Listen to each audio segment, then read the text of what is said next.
આવી ઘણી ઘણી કલ્પનાઓ કરી, ઉપાલંભ આપ્યા પતિદેવને, ભગવાનને ઠપકા આપ્યા.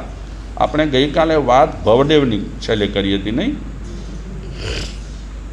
ભવદેવ શું વિચારે છે? કારણ કે એણે દીક્ષા તો લઈ લીધી છે, પણ દીક્ષા હજી ઊગી નથી, અંદર લીધી છે. ગઈકાલે આપણે થોડી વાત કરી કે ભવદેવ એવું વિચારે છે મનમાં કે સ્પષ્ટ વાત કરી હોત ભાઈની શરમ રાખ્યા વગર ગુરુદેવને, તો પરાણે મારે દીક્ષા લેવાની જરૂર ન રહે. મેં ભૂલ શું કરી કે ભાઈ મહારાજનું વચન રાખવા માટે અને ભાઈ મહારાજને દુઃખ ન લાગે એટલા માટે ગુરુદેવ સામે મૌન રહ્યો. અગર ત્યારે જ ખુલાસો થઈ ગયો હોત કે મારા લગ્ન હમણાં જ થયા છે, મારાથી દીક્ષા ન લેવાય, તો આજે મને દીક્ષા ન આવત. પણ ભૂલ મારાથી થઈ ગઈ. એ પહેલી કબૂલાત કરી, એકલે હો. બીજા નંબરમાં યાદ કરે છે મા બાપને કે મારી મા કેટલી સરળ, કેટલી નિખાલસ, મારા માટે તો જીવ આપી દે એવી મારી મા હતી. એટલી સહનશીલ, એટલી સુંદર. એ મારી માને અત્યારે શું વીતતું હશે? મેં દીક્ષા લઈ લીધી એકાએક, એટલે એને કેવું મનમાં થતું હશે. એટલે મા માટે વિચારે છે કે માનો નિયમ હતો કે પિતા અને પુત્રને જમાડે પહેલાં, અને પછી એ જમતી એકલી.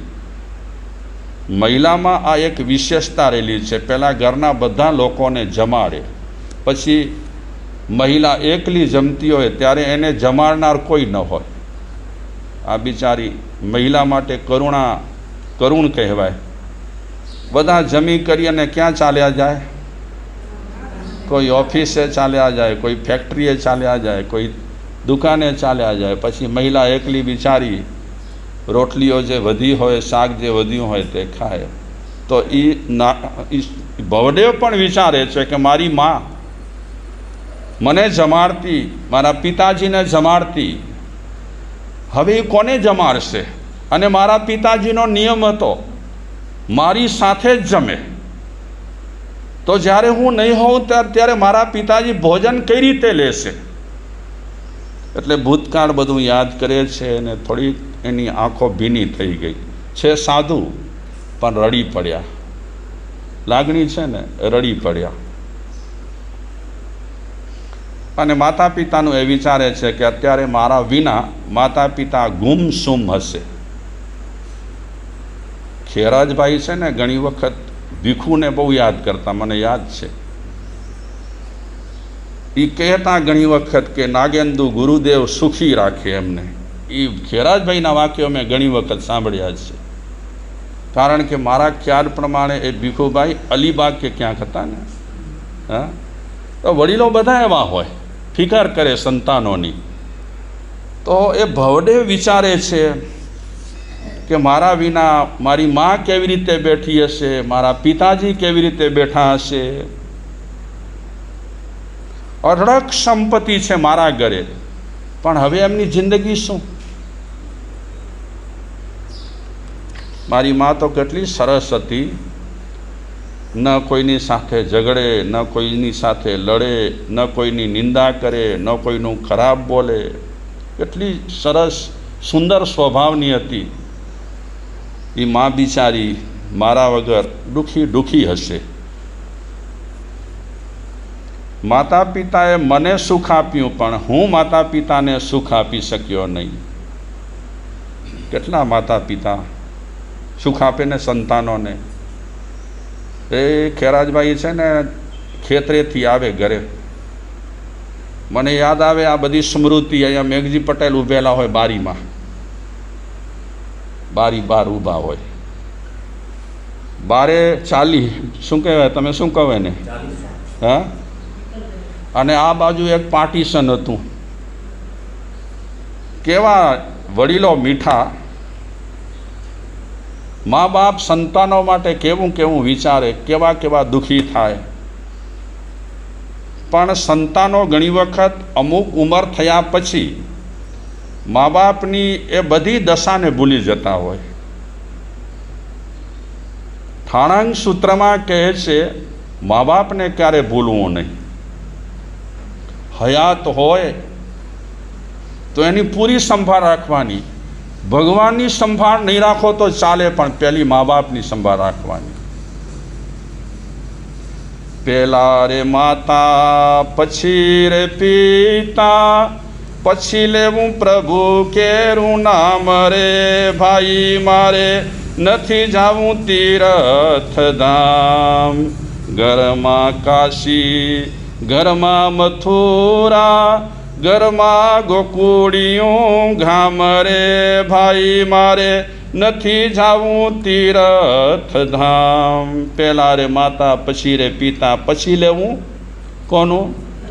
મારા ખ્યાલ પ્રમાણે આટલી જયો બોલાવો છો તમે, બધે ઠેકાણે બોલાવે છે જયો, પણ મારા ખ્યાલ પ્રમાણે તમે હાથ ઊંચા કરી અને જય બોલાવતા હો તો આ પહેલો મહાજન છે, સંઘ છે જે બોલાવે છે હાથ ઊંચા કરીને માતા પિતાની જય. બહુ સારું કહેવાય, કારણ કે શિક્ષણમાં અને સંસ્કારમાં પહેલો મોટો હિસ્સો રહેલો હોય તો કોનો છે? મા બાપનો છે. અને આ રીતે મા બાપની જય બોલાવી એ ખરેખર ઉદાહરણીય વાત કહેવાય. તો આ છોકરો વિચારે છે કે મેં મા બાપને દુઃખી કર્યા, સુખી ન કરી શક્યો. હવે સાધુ જીવન હોય, સાધુનો વેશ હોય અને મા બાપ માટે આવો અફસોસ કરે, કેવું લાગે? હા, કેવું લાગે? ભવદેવ મા બાપને યાદ કરતાં કરતાં એકલા બેઠેલા છે અને રડી પડ્યા. જો ત્યાગી છે, દીક્ષિત થયેલા છે, આચાર્ય ભગવંતે કરેમી ભંતેનો પાઠ સંભળાવ્યો છે, ઉચ્ચાર્યો છે, આપ્યો છે, અને આજે ભવદેવ આ દીક્ષિત થયા પછી એ આ બધું યાદ કરી સ્મૃતિ વાગોળતા રડી પડ્યા છે. નાગીલાને યાદ કરે છે રડતા, હે નાગીલા, તું કોળ ભરેલી મારી પ્રિયતામાં હતી, પણ હું કઠોર થઈ કરી મારા મોટા ભાઈનું મન રાખવા માટે દીક્ષા લીધી. મને હમણાં એમ થાય છે કે આ બધું છોડીને તારી પાસે પાછો આવી જાઉં.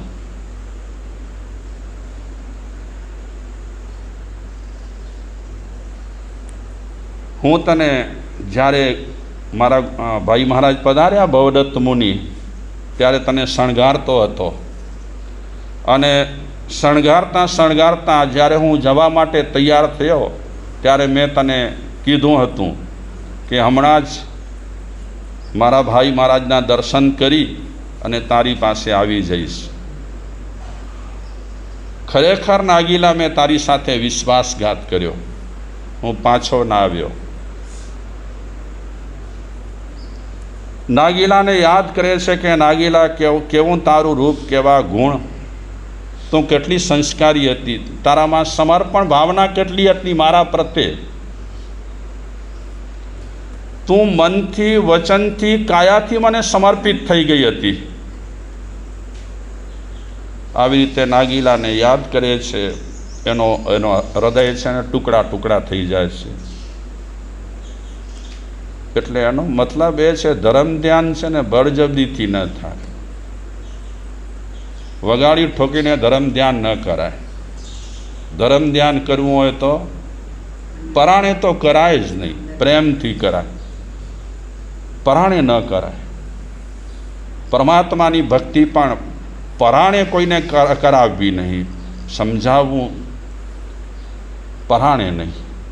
પરાણે તપસ્યા પણ કરાવવા જેવી નથી, પ્રેમથી કરો જેટલી થાય તેટલી. આપણે છીએ ને કોઈ પણ સંઘની હરીફાઈમાં ઉતરવા માંગતા જ નથી. ક્યાં કયા સંઘમાં કેટલું થાય છે એની સાથે આપણને કાંઈ લાગતું વળગતું નથી. આપણા સંઘમાં જેટલી વ્યક્તિઓ મેમ્બરો છે એમની આયુષ્ય સ્થિતિ જોઈ અને આપણને ધર્મ ધ્યાન કરવાનું. ક્યાંય પણ આપણને બળજબરી નથી કરવી, અને ધર્મ ધ્યાન બળજબરીનો છે જ નહીં.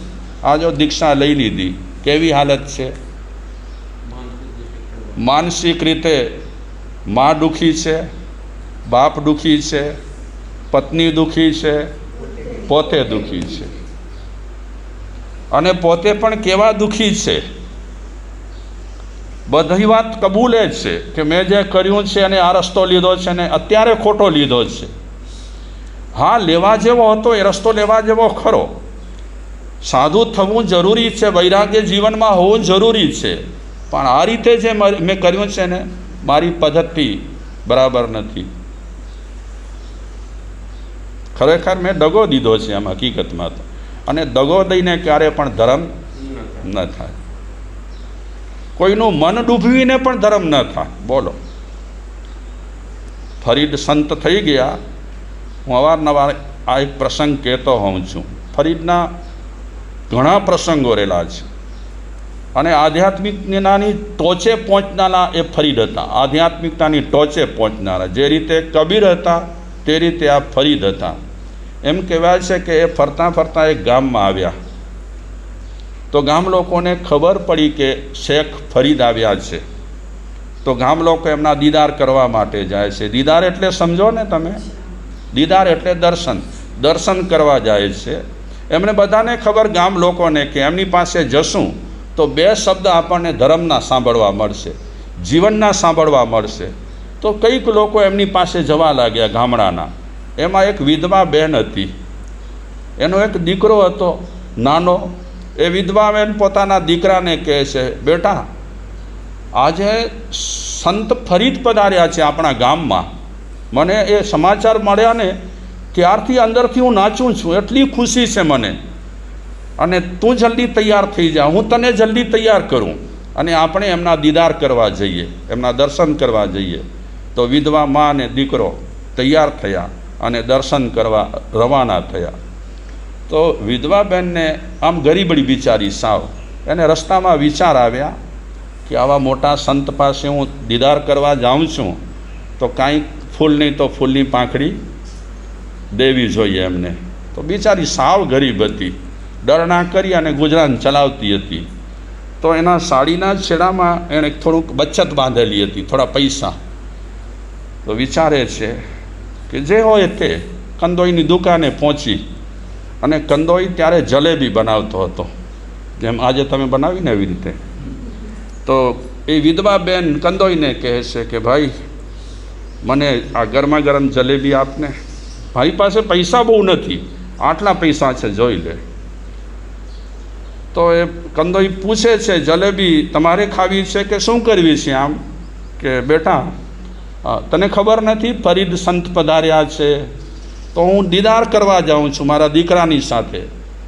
કંદોઈ કહે છે કે પૈસા માજી જેટલા હોય તેટલા આપી દો. પૈસા બહુ ન હતા હો, જલેબી મળે પણ નહીં એટલાની, પણ કંદોઈએ પૈસા રાખી દીધા. આવવાનો એક પૈસો હોય ને એ બહુ જબરદસ્ત પૈસો હોય, આપણા કરોડ રૂપિયા ને એ લોકોનો રૂપિયો, એ કારણ કે ભાવનાથી ભરેલો હોય રૂપિયો. કંદોઈએ લઈ લીધા એ પૈસાને, પડીકો બાંધી આપ્યો જલેબીનો. બહુ ખુશ છે આજે વિધવા બેન કે કેટલા વર્ષો પછી મને દીદાર થશે એમના. પહોંચી ત્યાં છે તો કેટલાય લોકો બેઠેલા હતા, બધાને ધર્મ સંભળાવતા હતા, જિંદગી કેવી રીતે જીવી જોઈએ સમજાવતા હતા. તો દૂરથી જુએ છે આ વિધવા બેનને ફરીદ, એટલે બધા લોકોને કહે છે જરા હટી જજો, માર્ગ આપજો, બેન આવે છે દર્શન કરવા માટે. ઘણા અનુયાયીઓ છે ને સૂઝબૂઝ વગરના હોય. સૂઝબૂઝ વગરના એટલે ઘણા લોકોને અક્કલ જ ન હોય કેવી રીતે બેસવું. એ જ પથારા પાથરીને બેસે, બધાની વચ્ચે એવી રીતે બેસે કે આવનાર જનારને તકલીફ થાય. તો વિધવા બેન પહોંચી ગયા આ પેલા ફરીદ પાસે, પગે લાગ્યા. છોકરાને કહે છે, બેટા પગે લાગ, આ ફરીદ સંત છે, મહાપુરુષ છે. જલેબી ચરણમાં રાખી, પડીકો હતો ને એ. તો ફરીદે પૂછ્યું કે બેન તમે આ શું મૂક્યું? કે બાબાજી, હું તો ગરીબ છું, મારી પાસે બીજું કાંઈ ન હતું, એટલે ફૂલ નહીં તો ફૂલની પાંખડી મેં આપી છે. એમ કહેવત છે હિન્દુ ધર્મમાં, રિક્ત પાણીર ન ગચ્છેત આચાર્ય ગુરુ મંદિરે. ખાલી હાથે ક્યારે જવું નહીં. ક્યાં ક્યાં ન જવું? મંદિરે ખાલી હાથે ન જવાય અને સાધુ સંતો પાસે પણ ખાલી હાથે ન જવાય. ખાલી હાથે ન જવાય એનો મતલબ દાન પેટી રાખેલી હોય ને બધે ઠેકાણે. ફૂલ નહીં તો ફૂલની પાંખડી, શક્તિ પ્રમાણે રોજ તમે શું કરો? ચલો વ્યાખ્યાન સાંભળ્યું તો વ્યાખ્યાન સાંભળતા પહેલાં કે સાંભળ્યા પછી પોતાની શક્તિ પ્રમાણે જે પેટી હોય, દાન પેટી હોય, એમાં દાન દેવું. રિક્ત પાણી ન ગચ્છેત, ખાલી હાથે ન જવું. તો તમે એમ કહેશો અમે પથ્થરના લઈને આવીએ છીએ, ક્યાં ખાલી હાથ હોય છે? પણ એ પથ્થરના તો તમે તમારા માટે લઈ આવો છો. તમે પથ્થરના લઈ આવો, પછી સ્થાનકના ઉપાશ્રયના તમે પથ્થરના વાપરો, પછી પથ્થરના બિછાવ્યા હોય તો આમ બિછાવીને હાલ્યા જાઓ. વીંટવાની તસ્તી ન લો તમે. હા, એમ ન કરવું જોઈએ. પથ્થરના આપણે બિછાવ્યા તો આપણે વીંટીએ. આમ તો ઠીક છે, તમારી બધાની મોટી ઉંમર છે, નહીં તો ખુરશી પણ તમારે ઉપાડવાની. શું કામ બીજા પર ભરોસો રાખવાનો? ઠીક છે, વચ્ચે વાત ન કરું. આવી ફરીદ સંત બહેને પૂછ્યું, શું છે? બહેને કીધું કે બસ થોડું જ છે, હું ગરીબડી છું, મારી પાસે કોઈ પૈસા ટકા વધારે નથી. નામ આપી દીધું કે આ પડીકામાં ફલાણી ચીજ છે. ફરીદ સંત કહે મારી તપસ્યા છે, તમે લઈ જાઓ. બેન એના કચવાવા લાગી, લઈ જાઓ તમે, લઈ જાઓ. એટલે રડી પડી પેલી બેન, રડી અને પડીકો લઈને પાછી ફરવા લાગી.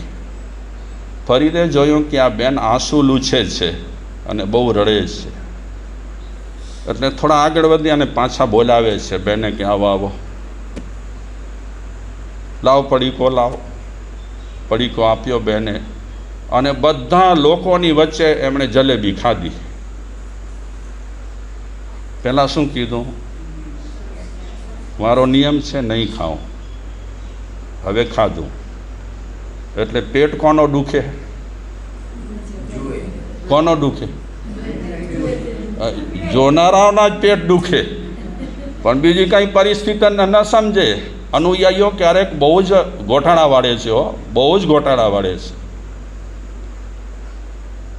જોઈ લીધું ફરીદે કે બધાના મોઢા જરાક ફરી ગયા છે, મેં જલેબી ખાધી. એટલે પછી એમણે કીધું, સાંભળો, મેં પહેલાં આ બેનને કીધું કે મારો નિયમ છે, અને હકીકતમાં મારો નિયમ હતો, તપ હતો. પણ આ બહેને જે રડીને અને એને જે વલોપાત થયો ને મારાથી સહન ન થયું, એટલે નિયમ તોડીને મેં જલેબી ખાધી છે. ભાગ્યશાળીઓ, હું તમને એક સૂત્ર આપું, એક વાક્ય આપું. તપ તોડવામાં જેટલો પાપ નથી, એનાથી વધારે પાપ કોઈનું દિલ તોડવામાં છે. તપ તોડવામાં જેટલો પાપ નથી, તેટલું દિલ તોડવામાં પાપ છે. એટલે હું આ બહેનનું દિલ તોડવા માંગતો ન હતો. તપ તો ઠીક છે, હું સાધી લઈશ, જે તે મિચ્છામી દુક્કડમ કરી લઈશ. પણ દિલ છે ને, આ બહેન કેવી ભાવનાથી આવી હશે, અને એના મનમાં એ પણ રંજ ન હોવો જોઈએ કે હું ગરીબ છું. ધર્મમાં શું ગરીબ? ધર્મમાં તો બધા સાહુકાર જ છીએ આપણે. શું ગરીબ ને શું સાહુકાર? ઠીક છે, કોઈ પૈસા વધારે વાપરે, કોઈ ઓછા વાપરે, બાકી બધા સમાન જ છે. આ ફરીને સરસ મજાની વાત કરી કે હું તપ તોડી શકું છું, પણ કોઈના દિલ નથી તોડી શકતો. તો અત્યારે એમણે દીક્ષા લીધી છે, તપ લીધું છે, પણ દિલ તોડી નાખ્યા છે ને બધાના. માનું દિલ તોડ્યું, બાપનું દિલ તોડ્યું, પત્નીનું દિલ તોડ્યું, અને હકીકતમાં ખુદનું દિલ પણ તૂટેલું છે. દીક્ષા લીધી ખરી, પણ હવે એને અફસોસ થાય છે. એટલે ભાગ્યશાળીઓ, બળજબરીનું ધર્મ છે જ નહીં. એના પર આપણે વધારે ચર્ચા કરીશું. ઓમ શાંતિ.